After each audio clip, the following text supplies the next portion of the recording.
Hi, I'm Kevin Gleason, and I'll be your host again this week as Varsity 845, the show, brings you to the state football tournament. I'm here with your regular host, Kevin Witt, who is in the expert's chair once again to give us his take on this weekend's games. We'll get to the weekly top 10 rankings later, but let's first talk about the quarterfinals. And then there were five teams from Section 9 vying for a state title. The road begins Friday and Saturday at Dietz Stadium in Mahopac High School. Four-time Section 9 defending champion Monroe Woodbury takes on LaSalle Institute of Troy in Class AA. In Class A, it's Cornwall versus Section 1's Ossining. In Class B, New Paltz takes on Rye, the state's top-ranked team in the classification. In Class C, it's Tri-Valley playing defending state champion Dobbs Ferry. And in Class D, it's Eldred taking on Haldane. Kev, let's first start with Class AA Monroe Woodbury. They came within one win of a state title last year. The year before, they won a state title. Give me your thoughts on their chances of starting that road again this weekend. Well, I think Monroe is clearly favored here. Is coming off a real good game offensively against Menacing Valley, a 35-28 win. I think that Monroe Woodbury goes as far as its offense goes, quite frankly. Now, LaSalle is best known around these parts as losing by 14 to Menacing Valley, which happened in week 2, and then Menacing, of course, had that terrific game against Monroe Woodbury in the final. Do you suspect that LaSalle, at this point, is probably a little bit of a better team?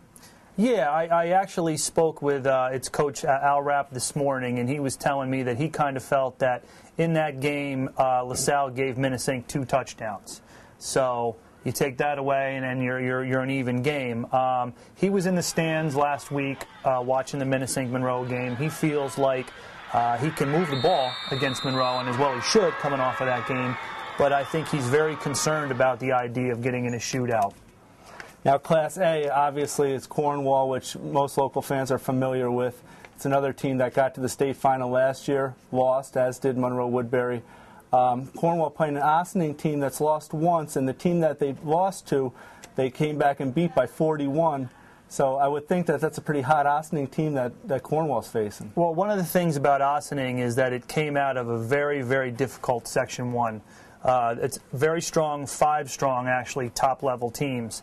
So we'll see. We'll see a lot about how strong this section's Class A teams were based on this game, I think. Well, we talked a little bit about Cornwall last week and the fact that their defense is terrific. You know, now they're up to 8 shutouts in 10 games. Is their defense enough right now, do you think, that could overpower a team like Ossining?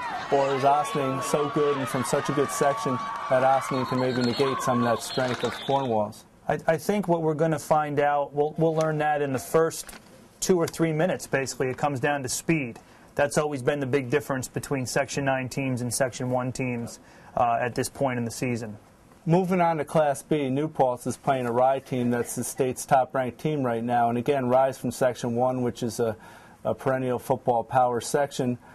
What kind of chance does New Paltz have in this game? I know they're going to be a huge underdog in this one. Maybe better than you think. Rye graduated 21 kids off of last year's team, ran the table this year so far undefeated. And one thing I've heard about this Rye team is it's really not a team filled with superstars, but plays as strong and as solid a team ball and team concept as you're going to find. Again, it comes down to speed. I think that New Paltz has the 2 elements that you need to do well. You can pressure the quarterback and play good defense, and you can throw the ball. So I think that at the very least it gives, you know, New Paltz a puncher's chance, and with a perfect game on special teams, maybe even a win. Moving on to Class C, Tri-Valley playing defending state champion Dobbs Ferry. Now, this is of all the games, this might be the hardest one for Section 9 to win. Would you agree? Absolutely. Absolutely. Dobbs Ferry's won the Section 1 championship the last 7 years. So far this year, its defense has not allowed any touchdown in the first 3 quarters of any game all year. So very confident coming into this game, undoubtedly. Those guys are always at the game scouting, and you can just tell that they're very confident about playing whoever is the Section 9 champion is. Talk about a football power. Dobbs Ferry, sure. It seems like they've been in the state tournament about 50 straight years. Yeah. All right, Kev, let's talk a little bit about that Class D game featuring Eldred against Haldane of Section 1.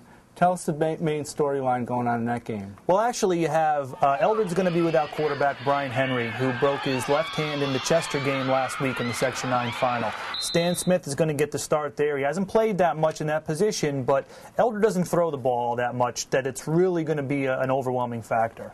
One of the things that jumped out at me just looking at the game and just basically looking at the records, Haldane has a very unchampionship-like record at 3-5. How is that? You know, how did they get to this point with that kind of record? Well, actually, Haldane knocks off the defending state champion Tuckahoe to win the Section 1 championship. They play up all the time, so that'll account for the poor record. We have that around here sometimes. One of the things is about Haldane is it lost to Chester 2 weeks ago by 2 touchdowns. So obviously, Eldred's going to be feeling pretty good about itself heading into that game. Good stuff, Kev. And let's kick it back to Mr. Witt for the final top 10. Number 10, New Paltz will have its hands full with top-ranked Rye. Number 9, Port Jervis. Number 8, Warwick. Number 7, Kingston. Number 6, Valley Central. Number 5, Newburgh. Number 4, Delaware Valley, Pennsylvania. 9-game winning streak snapped. It plays at Wyoming Valley West in its regional quarterfinals. Number 3, Cornwall brings a 5-game shutout streak into its Class A state quarterfinal game against Ossining. Number 2, Minnesink Valley. Despite losing to Monroe Woodbury, there's no disputing this is the number 2 team. And number 1, Monroe Woodbury, trying to reach the Class AA state semifinals for the 4th straight year. That's it for this week's Varsity 845, the show. This is our final episode of the year, and we hope you enjoyed what we put together here. We tried to get a little bit better as the year went on, and we really appreciate all the help that we've gotten from coaches and players and folks that have given us input. It's been a great year. Keep your eyes open. We're going to come back with a little bit of a revamped look in the wintertime, and keep your eye on what we do in this postseason for football and all the other sports. So that's it for the final time. For Kevin Gleason, I'm Kevin Witt. This is 845, varsity man up. It's game time, everybody stand up. From my town to yours, we ready for sure. From the field to the court, yeah, we ready for war. This is 845, varsity man up. It's game time, everybody stand up. From my town to yours, we ready for sure. From the field to the court, yeah, we ready for war. I said it's game